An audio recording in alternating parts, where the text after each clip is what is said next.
Most people have a muscle in their lower leg they couldn't name if you put a gun to their head. It's not the one that bulges when you stand on your toes. It's not the one you see in the mirror after leg day. This muscle lives so deep, hiding beneath your shin bone and under the larger calf muscle, that it's practically invisible. You can't flex it dramatically. You can't feel it working. And yet, this tiny, overlooked piece of tissue holds a secret superpower. When activated, it can pull sugar directly out of your blood without asking your pancreas for permission, without a single spike in insulin. And according to a 2022 study from the University of Houston, published in the journal iScience, it can slash your post-meal blood sugar spike by nearly half. All while you're sitting down.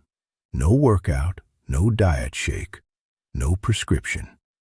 Just a quiet, almost invisible motion you can do right now, wherever you are. What you're about to learn will completely rewire how you think about the 3 o'clock crash.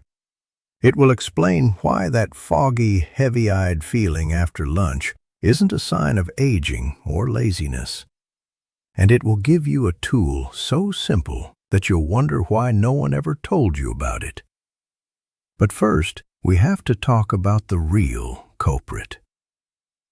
Let's start with the fuel itself. Glucose is not your enemy. You need to hear that clearly. It is the most basic form of sugar, and it is your body's primary source of energy. Every single cell in your body depends on it. Your muscles burn it for movement.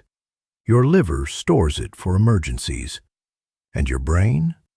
Your brain is utterly addicted to it. Deprive your brain of glucose for even a few minutes, and things get dangerous.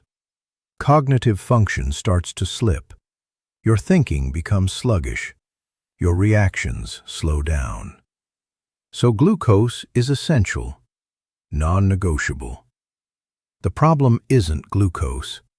The problem is a flood. Think of your bloodstream like a quiet creek. When you eat carbohydrates, bread, pasta, rice, potatoes, sugary foods, even certain fruits, your digestive system breaks those carbs down into glucose and dumps that glucose into the creek. Usually, the creek handles it fine. But imagine a flash flood. A torrent of water crashes into that gentle creek all at once. Your blood vessels are the banks of that creek. When the flood hits, they swell. They expand under pressure. This is exactly what happens inside you after a heavy meal. Your body's emergency alarm goes off, and it sends a mayday signal straight to your pancreas. The message is urgent. Send insulin, and send it now! Insulin is like a frantic rescue team. It rushes through your bloodstream, grabbing glucose and stuffing it into your cells, your muscles, your liver, anywhere that can take it. But here's the catch. Your muscles can only hold so much. Your liver has a limit. And if you're sitting still after dinner, those storage tanks are already full. So the insulin does the only thing it can with the leftover sugar. It converts it, and it packs it away into your fat cells. The flood recedes, but the damage isn't over. Because insulin, in its desperation, often overreacts. It clears out so much sugar that it drops your blood glucose below where it started. This is the crash. This is why you feel drained at 3 p.m., why your eyes grow heavy, why your brain suddenly feels wrapped in cotton. Your glucose levels have plummeted. Your brain, that high-maintenance organ, is panicking. It sends a primal, urgent signal. Restore the fuel! Find sugar! Now! That sudden, frantic craving for something sweet. A cookie, a chocolate bar, a soda. That's not a character flaw. That is pure biochemistry. Your brain is executing a perfect evolutionary command. Take Linda, for instance. She came to her doctor with a complaint that wasn't even on her chart. She was 44 years old, successful, organized, but every day, like clockwork, she hit a wall. After lunch, her mind would go blank. She'd stare at her computer screen, unable to concentrate. She thought she was losing her mind, but when we tracked her blood sugar, the pattern was unmistakable. A massive spike after lunch, followed by a nosedive that left her shaking and craving sugar. Every single day. She isn't alone. This is happening to millions of people right now. They're attributing fatigue to stress or age or bad sleep. They're guzzling coffee to fight through the fog. They're reaching for candy bars for a temporary boost that just leads to another crash. And every single time that cycle repeats, your pancreas pays a toll. It has to work harder. It has to release more insulin. Over months, over years, thousands of times. It's like using a credit card for every meal and never paying down the balance. Eventually, the bill comes due. If this sounds familiar, you're not broken. You're just trapped in a cycle you didn't know existed. The good news is you can break it starting today. We call it the garden hose effect. When glucose floods your bloodstream, it triggers that massive insulin response. But the real problem isn't just the spike. It's the repeated spikes. Over time, your cells get tired of all the insulin knocking on their doors. They stop listening. They become resistant. This is insulin resistance, and it's a quiet thief. For years, your blood tests might look normal. Your fasting glucose might still be in the green. Your doctor might not say a word. But inside your body, the pressure is building. Your pancreas is working overtime, pumping out 2, 3, even 4 times the normal amount of insulin just to get the same job done. And because you're still normal, you don't get a diagnosis. You don't get a warning. You just feel off, tired, hungry, foggy. The scale creeps up a little more each year, especially around the middle. But this is a critical window. This is the turning point. If you wait until your doctor officially diagnoses you with prediabetes or type 2 diabetes, you've already missed the boat. At that point, the damage has started. Blood vessels begin to stiffen. Vision can blur. Wounds take longer to heal. But here's the twist. If you catch this early, if you act before those numbers turn bad, you can halt this process. You can slow it down. You can even reverse it. And the tool you need is already attached to your bones. Your muscles are not just for lifting things or looking good. They are your body's largest disposal system for glucose. Inside every single muscle cell are microscopic power plants called mitochondria. They are tiny furnaces. When you're sitting still, those furnaces barely glow. They're on low power mode. But the moment a muscle contracts, those furnaces roar to life. They start pulling glucose from your blood at a dramatically increased rate. And here is the scientific breakthrough that changes everything. When a muscle is active, it doesn't need insulin to do this.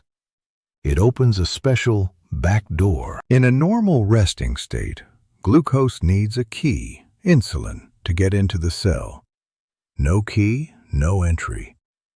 But a contracting muscle bypasses that rule. It creates a secondary entrance that ignores the usual locks. Glucose flows straight from your bloodstream into the active muscle cell. Your pancreas doesn't need to release extra insulin. Your blood sugar goes down. Your insulin stays stable. The roller coaster never leaves the station. This is why the 90 minutes after a meal are the most critical window for your metabolic health. It's the moment glucose is rising. It's the moment you can intercept it before it has a chance to be stored as fat. It's the moment you can protect your pancreas from overworking itself.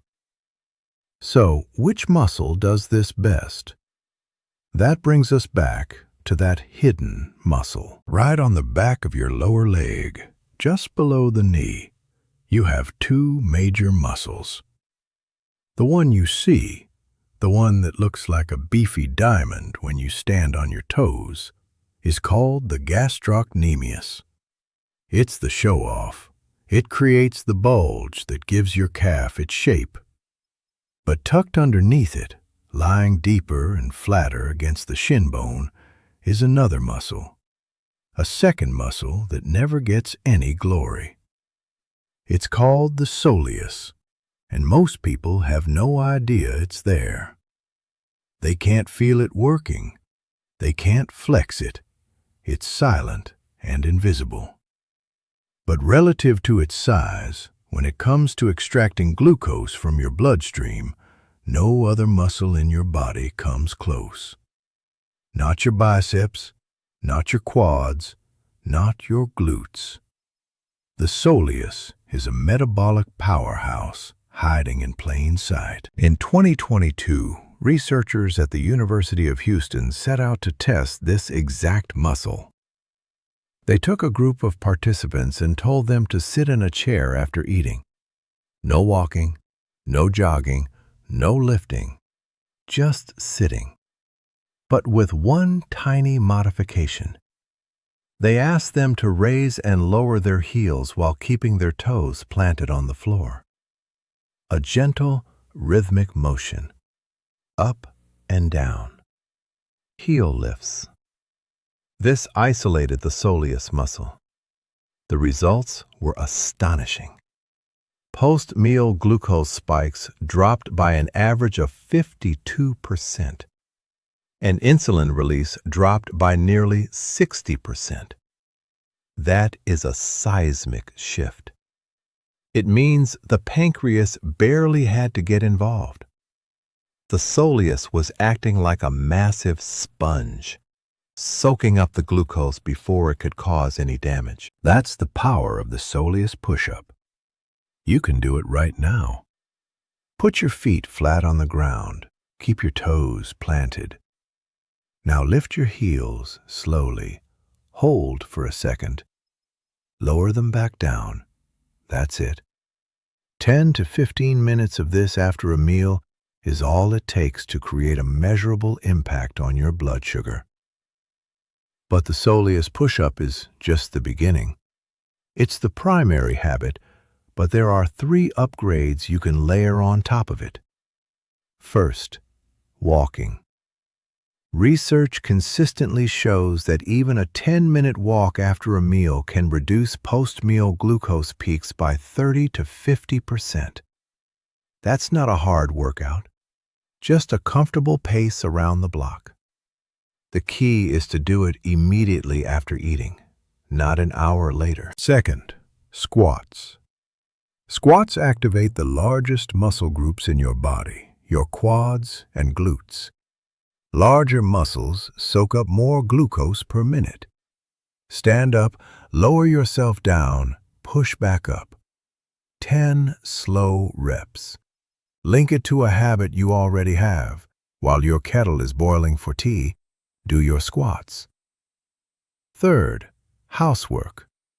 This is the most overlooked option.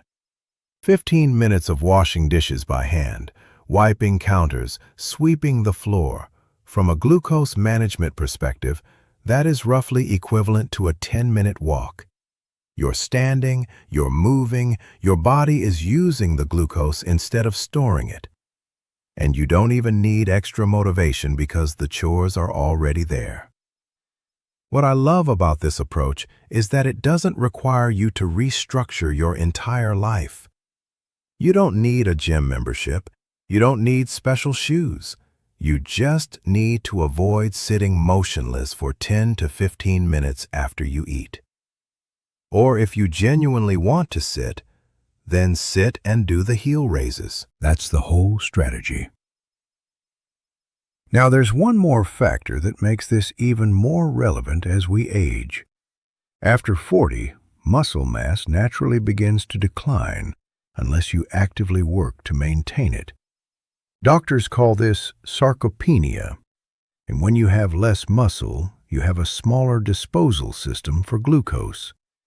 A smaller disposal system means more pressure on your pancreas. More pressure means more cravings, more crashes, more insulin resistance. But here's the beautiful flip side.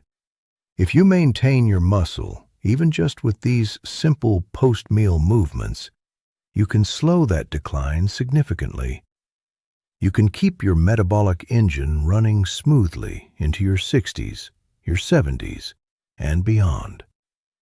That's the difference between a lifetime of stable energy versus a lifetime of struggling with blood sugar. Imagine waking up and not feeling that desperate need for caffeine just to function. Imagine finishing lunch and not dreading the fog that's about to settle on your brain. Imagine looking at a dessert menu and not feeling that old, familiar panic of the impending sugar crash. This is not a fantasy.